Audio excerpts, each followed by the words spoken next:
સુભાષ બ્રિજની તપાસ માટે બનાવાયેલ એમ પેનલ દ્વારા બીજી વારના ઇન્સ્પેક્શનમાં સ્પાનમાં ગંભીર તિરાડો અને ખામીઓ જોવા મળી।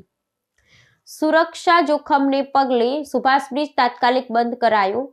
રિપોર્ટ એક અઠવાડિયામાં આવવાની શક્યતા। એએમસી દ્વારા 4 અલગ અલગ એજન્સીઓને શહેરના બ્રિજોની તપાસની જવાબદારી સોંપાઈ।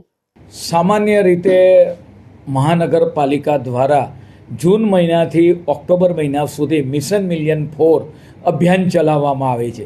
7 ઝોનની અંદર આપણે વાત કરીએ કે વિવિધ વન હોય, સોસાયટીની અંદર હોય, આ જે કામ છે 40 લાખ વૃક્ષો વાવવાનું વિવિધ એજન્સીને સોંપવામાં આવ્યું હતું। તેની સાથે સાથે તેને 2 વર્ષ માટે એનું વોટરિંગ હોય, તેને જીવતા રાખવાના, તેને મેન્ટેન કરવાના અને તેનો ગ્રોથ થાય એ માટેની શરત સાથે ટેન્ડર બહાર પાડવામાં આવ્યું હતું અને વિવિધ કંપનીઓ, વિવિધ આપણે વાત કરીએ કે સંસ્થા અને ભાગ લીધો હતો, એમના દ્વારા વૃક્ષો વાવવામાં આવ્યા। આજની સ્ટેન્ડિંગ કમિટીની અંદર એની ચર્ચા કરવામાં આવી। એનો મંથલી રિપોર્ટ માગવામાં પણ આવ્યો છે કે ભાઈ દર મહિને 2 મહિને એનો પ્રોગ્રેસ ઝાડનો કેટલો થયો છે, એની હાઇટમાં કેટલો વધારો છે, હયાત ઝાડોની પણ સંખ્યા કેટલી રહે છે એનો રિપોર્ટ।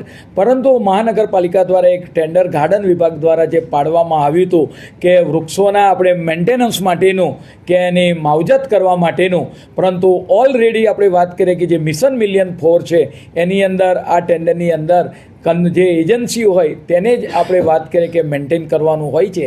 તેથી હાલ આ ટેન્ડર હાલ પૂરતું તો સ્થગિત રાખવામાં આવ્યું છે। સાહેબ, સવાલ એ થાય છે કે ટેન્ડર રદ કરવું પડ્યું એઝ અ ચેરમેન તરીકે આપણે કમિટીએ, તો અધિકારીને ખબર નથી કારણ કે ગાર્ડન વિભાગની આ બેદરકારી ના કહેવાય કે ટેન્ડર ફ્રોડ કર્યું, પહેલા ટેન્ડર થઈ છતાં પણ આ ફ્રોડ કરીને અલગથી બજેટ ફાળવવાની વાત કરી।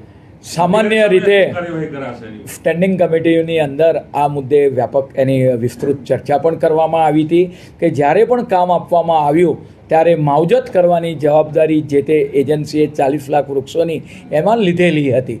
આ જોતાં જ આ જે નવું જે ટેન્ડર કરવામાં આવ્યું હતું એને આપણે વાત કરીએ કે આમાં કોઈ જરૂરિયાત હોતી નથી અને વાત કરીએ કે પ્રજાના પણ પૈસા વેડફાય નહીં, એટલે માટે આપણે વાત કરીએ કે આ ટેન્ડર એને રદ કરવાનો નિર્ણય કરવામાં આવ્યો છે। અધિકારી જવાબદારી બને છે ખરી કારણ કે 100% આમની અંદર જે પણ હશે એની ચર્ચા કમિશનર લેવલે એની ચર્ચા કરી આગળની કાર્યવાહી પગલાં લેવાની કરવામાં આવશે।